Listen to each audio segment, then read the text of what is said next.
Welcome to our brand new series about the gates in the human design system. And today you're going to learn about the gate 22, which is known in traditional human design as grace and in traditional human design as surrender. And you're going to get to learn a lot more about the gate through watching these recaps from my transit reports over the last few years than you would ever get from a book, for example. So let's go ahead and dive in. And if you like it, please do give it a thumbs up, subscribe, turn on your notifications so you capture every single video. All right, let's go ahead and dive in.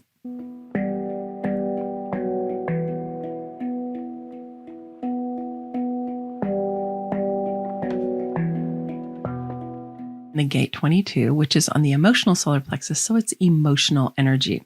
And in traditional human design, it's known as openness. And in quantum human design, it's known as surrender. So it's in the knowing circuit. So it's highly intuitive. Again, this is a place where spiritual information is running through the chart. And so, and it's also emotional. So we know that that is going to need some time. We don't want to act immediately or rashly about things that are related to the emotional solar plexus. The 22 is basically saying, yes, I am open to what the downloads that can come to me through that knowing circuit are, and I can work with that energy. It's called openness in traditional human design, right? So I'm open to what wants to come in, and it's known as surrender. So I am surrendering to the inner guidance that is coming to me. It's also known as grace in the I Ching. It's a beautiful energy of just being, I am in the flow. I am allowing the spirit to guide me. I am open to what wants to come in, and I am surrendered to the flow of life and the kind of divine timing that is happening. And I am focusing on being able to trust that what I need is going to come to me when I need it, right? That I'm going to have what I need when I need it. That I don't always have to know everything ahead of time. And in fact, the realization that I can't know everything ahead of time and that I will know when I need it. And so it's really a beautiful energy of just saying, I am surrendered to spirit. Spirit is here to guide me. It's an emotional energy, so it needs time because any of the gates on the emotional solar plexus need time. So there's patience here, okay? There's patience. There's an ability to be with something without having to figure it out or analyze it or know exactly where it's all going to lead, because it's not a linear process, right? It's about being able to trust and be in the flow. And to be able to be open and to surrender that way, we really need to feel like we are in a dynamic and supportive relationship with spirit, right? And that we are going to get the support that we need when we need to get it. And the knowing circuit is definitely on that leading edge of consciousness. And so it requires a lot of faith, right? It requires that we do, really kind of surrender. We're open to what comes. We surrender to the higher consciousness that's coming to us and seeing what it is that's going to bring us, and to know that this is going to provide to us with what we need when we need it. There's a real theme in the emotional solar plexus about it because it is that creative center. When you're in this place where you recognize that you are not alone and that you are part of the creative intelligence of the universe and that universe has your back and it's here to support you.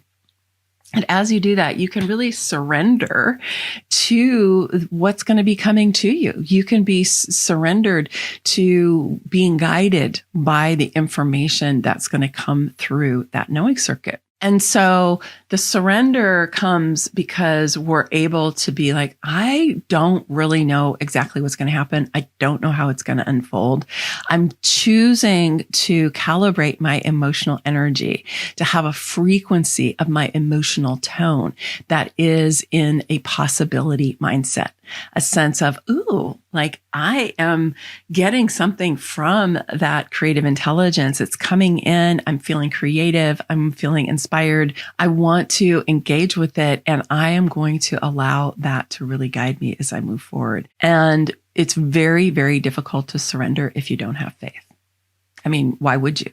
right? If you didn't have faith, if you thought everything was up to you, you would never surrender. You would be like, no, I have to control everything. I have to be in charge of everything. Everything's up to me, which is the way a lot of us were conditioned. I certainly was conditioned to live that way, and to believe that that was my role. And so it's as I built my faith and I started to actually co-create with that creative intelligence, which is pillar number 1 of feminine sovereignty, co-creating with the flow of life and purposely creating with it, right? When we start doing that, it's much easier to surrender, particularly like the ego self, right? The little self, the self that, Ra would call it the not self, right? The part that feels like it has to be in control and that there really isn't any support available. So we want to surrender that part that comes out of separation, right? Believing that we're separate and leaning into the sense of oneness that's a sensing circuit can give us, because the sensing circuit is all about oneness.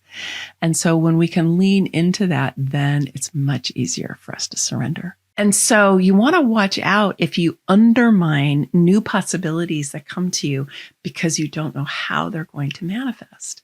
And see, the 22 will say, just trust, surrender, live in a state where you believe and you trust that you will have what you need when you need to have it. So if you don't know how right now, that's okay. You can just get really involved in whatever that download is. Create a mindset of positive expectation, right? And optimism around it. And I can commit to knowing that this is going to come into form in some way if it's right to do that, and that I will have what I need when I need to have it. And I don't need to have it ahead of time. I don't. And I know that this is like super countercultural because we have been taught to plan, to strategize, to project into the future, to be able to say, when I retire, I'm going to have this much money based on this, that, and the other, right? Like we've been so taught to future trip. That's future tripping. And I'm not saying you shouldn't save money. Not saying that. But there is a distinct difference between really projecting and saying, I need to have this in my future. I need to set it there and I need to be confident in it in order for me to feel safe in my current life. There's a difference between that and being like, sure, it's great for me to save money. It's great for me to be able to, care for myself.